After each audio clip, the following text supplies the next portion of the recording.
Hey everyone! We are working to hit 1,000 subscribers and I need your help to get there. If you enjoy the content and it is your first time here, please hit that subscribe button right now as we proceed. Stop everything you're doing right now and hit that subscribe button because what I'm about to reveal is going to completely shatter everything you think you know about what just happened on that tennis court. There is a massive, deliberate cover-up happening in the mainstream tennis media at this very moment. And if you're not paying extremely close attention to the underlying numbers, if you're just accepting what the commentators are feeding you, you are going to fall right into their carefully constructed trap. This isn't just about a tennis match. This is about exposing how the media manipulates narratives to protect established stars and dismiss rising threats to the hierarchy. If you wake up tomorrow and look at the sports headlines, if you tune into the standard tennis broadcast networks, they are going to feed you a very simple, very digestible, and entirely fabricated narrative. They're going to look at the final scoreboard, see that Jasmine Paolini, the veteran player, the established star, the player with the number 6 ranking next to her name, lost a match to Eala. And they're going to tell you with straight faces that Paolini just had an off day. They'll sit there in their expensive suits and spin elaborate excuses. They'll say the conditions were tricky or that the court speed wasn't to her liking or that she's suffering from mid-season fatigue or that she just couldn't quite find her rhythm on the forehand side. Do not believe a single word of it. I am looking at a stat sheet right now, pulled straight from the official match data, that tells a completely different and frankly terrifying story about the immediate future of the Women's Tennis Association. I need you to stop scrolling, put your phone down, and pay very close attention to what just transpired on that court. Because Eala didn't just pull off a lucky upset. She didn't just catch a top-tier player sleeping or having a bad day. She executed a tactical, psychological, and mathematical masterclass that broke a top 10 player completely in half. And here's the part that's going to blow your mind. She did it while hiding a fatal, catastrophic flaw in her own game that should have guaranteed her absolute destruction. To truly understand why this specific match is sending shockwaves through locker rooms right now, why coaches of top 10 players are scrambling to review the tapes and adjust their game plans, you have to realize the sheer magnitude of what happened in that very first set. Jasmine Paolini is not some unseeded wildcard who got lucky with a favorable draw. She's an elite, battle-tested veteran who has earned her spot at the top of the tennis food chain through years of consistent results. She knows how to navigate pressure situations. She knows how to manage her energy over the course of a grueling match. She knows how to construct points strategically.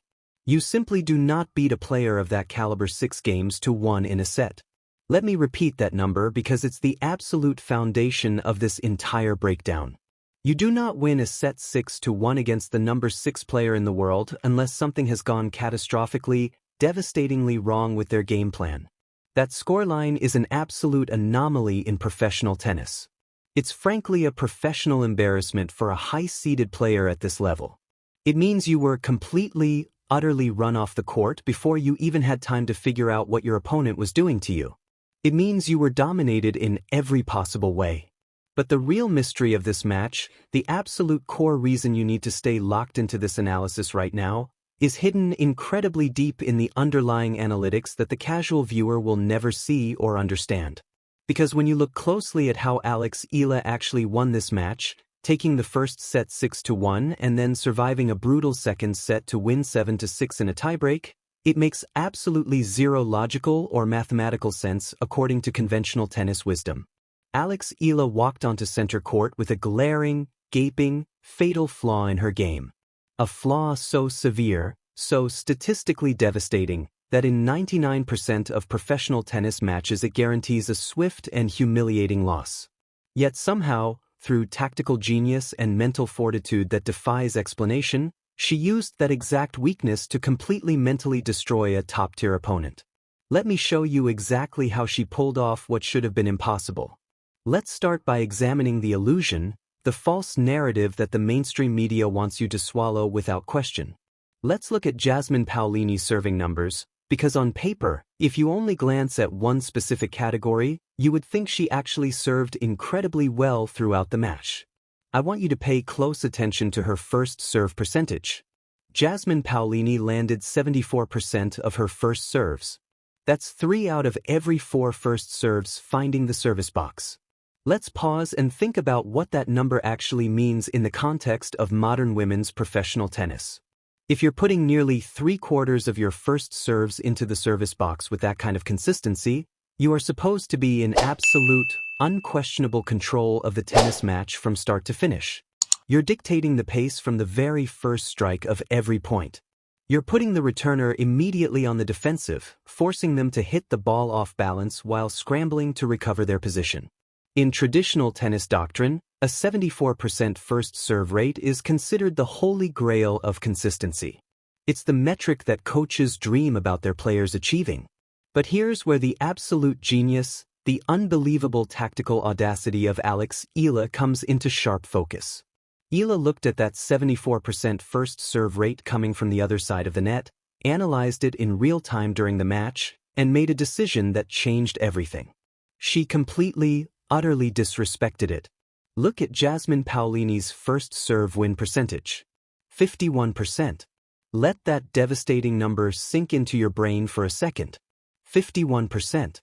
Jasmine Paolini was landing her absolute best shot, her primary weapon, her first serve consistently all day long at a championship-level percentage. But she was losing nearly half of those points immediately. Think about how fundamentally mind-boggling that is. How does a professional tennis player at the number 6 ranking in the world land their first serve with precision and immediately lose the point 50% of the time? The answer is violence. Pure, calculated, unadulterated violence. Eala was returning the tennis ball with absolutely devastating aggression. She won 30 receiving points in this match compared to Paolini's 23. Eala realized within the first few games of the match that Paolini's first serve, despite its impressive accuracy, was nothing more than an elaborate illusion. It was a get-it-in shot designed for placement rather than power. It had incredible accuracy, hitting lines and corners with precision, but it had absolutely no bite, no venom, no real threat. It lacked the heavy topspin that pushes players back. It lacked the penetrating pace that takes time away. It lacked the sheer weight necessary to force a player like Eala backward and into a defensive position. So what did Eala do with this tactical intelligence? She didn't retreat to give herself more reaction time. She didn't back up behind the baseline to create a safety buffer. She did the exact opposite, which is the most psychologically terrifying thing you can do to a server who's relying on accuracy over power. She stepped right up to the baseline. In fact, based on the return statistics, she likely stepped inside the baseline on many returns. She took the ball incredibly early, robbing Paolini of precious milliseconds to prepare for the next shot, and immediately put the number 6 player in the world on a desperate defensive run. She took Paolini's biggest statistical weapon, her high-percentage first serve, and she weaponized it against her. She turned Paolini's greatest strength into her biggest liability through pure tactical genius. I want you to imagine for a moment the psychological devastation of being Jasmine Paolini in that situation. You toss the ball up with perfect form. You execute your service motion exactly as you've practiced thousands of times. You hear the satisfying sound of the ball hitting the sweet spot of your racket. You watch the ball land perfectly inside the service box right where you aimed it. And less than 1 second later, the ball is rocketing past you at impossible speed for a clean return winner down the line. It's soul-crushing. It's incredibly demoralizing. It breaks your spirit and makes you question everything you thought you knew about your own game. You start trying to hit the ball harder than you normally do to generate more pace, which leads to unforced errors and double faults. You start overthinking your placement. Panic sets in. Your confidence crumbles. That is exactly what Eala systematically engineered in that devastating 6-1 first set. She stripped Paolini of her primary weapon, not by passively blocking it back and hoping for errors, but by actively attacking it with controlled aggression that left Paolini with no answers. But hold on, because this is where the story gets absolutely crazy. This is the part of the stat sheet that television commentators either completely missed or deliberately ignored, and it's the exact reason why Eala represents a dangerous, terrifying prospect for the rest of the tour going forward. We need to talk about Eala's kryptonite. We need to confront her Achilles heel. We need to discuss her second serve, because the numbers are shocking. I want you to look very closely at Eala's second serve win percentage in this match. 38%. I'm going to say that again slowly because it sounds like it must be a statistical error or a typo. 38%. That is not just a bad day at the office. That is not a minor weakness that needs improvement. That is a catastrophic, career-threatening failure of a fundamental tennis stroke. In the Women's Tennis Association at the professional level, if you're winning only 38% of your second serve points, you are essentially serving a soft volleyball directly to an executioner holding a sledgehammer. When Eala missed her first serve and had to rely on her second serve, it was practically a guaranteed point for Jasmine Paolini. The moment Eala had to hit that second serve, Paolini was teeing off with aggressive returns, dictating the point from the first shot, and finishing it easily. To put this catastrophic weakness in proper perspective, look at Paolini on the other side of the net. Despite getting absolutely crushed in the first set and struggling throughout the match, Paolini won a massive 69% of her own second serve points. That's nearly double Eala's rate. If I took this exact stat sheet, printed it out on paper, covered up the final score, covered up the names of the players, and handed it to any professional tennis coach anywhere in the world, they would look at one thing. They would see that player A won only 38% of her second serve points while player B won 69% of her second serve points. That coach would bet their house, their car, their life savings, and their firstborn child that player B won the match easily, probably in straight sets without breaking a sweat. It is considered almost mathematically impossible to win a professional tennis match, especially against a top 10 player who is seeded 6th in a major tournament, when you're bleeding points that catastrophically on your second serve. It's like trying to win a boxing match with one arm tied behind your back while actively punching yourself in the face every third round. It defies all known laws of tennis probability. So how on earth did Eala not just survive this massive vulnerability but actually dominate the match? How did she drag this contest all the way to a tiebreak in the second set while dealing with the immense pressure of a top-tier opponent fighting desperately for her tournament life, and then win that tiebreak 7-5 without her atrocious second serve completely destroying her chances? How do you hide a 38% second serve win rate from an elite opponent who should be exploiting it relentlessly? The answer, ladies and gentlemen, is absolute cold-blooded, terrifying ruthlessness on the first strike. Eala is not stupid. She has a remarkably high tennis IQ for her age. She knew her second serve was failing her miserably throughout the match. She knew that every time she missed a first serve, she was essentially handing Paolini a free point and a lifeline to get back into the match. She knew she was incredibly vulnerable to any opponent who could recognize and exploit this weakness. Now, what does a typical young player do in that scenario? What does a player without championship DNA do when their second serve falls apart on center court against the number 6 seed in front of thousands of people? They panic. They tighten up mentally and physically. Their arm gets heavy. They start decelerating on their first serve, pushing it in softly just to make sure it goes in so they don't have to face the dreaded second serve. They play not to lose instead of playing to win. Their entire game becomes defensive and reactive.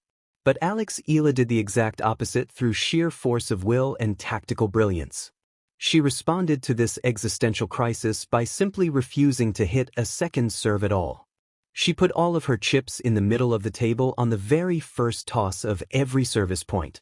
Look at her first serve percentage. 77%. She hit almost 80% of her first serves into the service box. She made a calculated decision to refuse to give Paolini opportunities to attack the weak second serve by eliminating the second serve from the equation entirely through consistency. But she didn't just push the first serve in softly for safety. She maintained her full aggression and power because when she landed that first serve, which she did a staggering 77% of the time, she won an incredible 73% of those points. She masked her fatal, catastrophic flaw by being so incredibly dominant, so insanely consistent, and so overwhelmingly aggressive on the first strike that Jasmine Paolini never got enough opportunities to expose and exploit the weak second serve.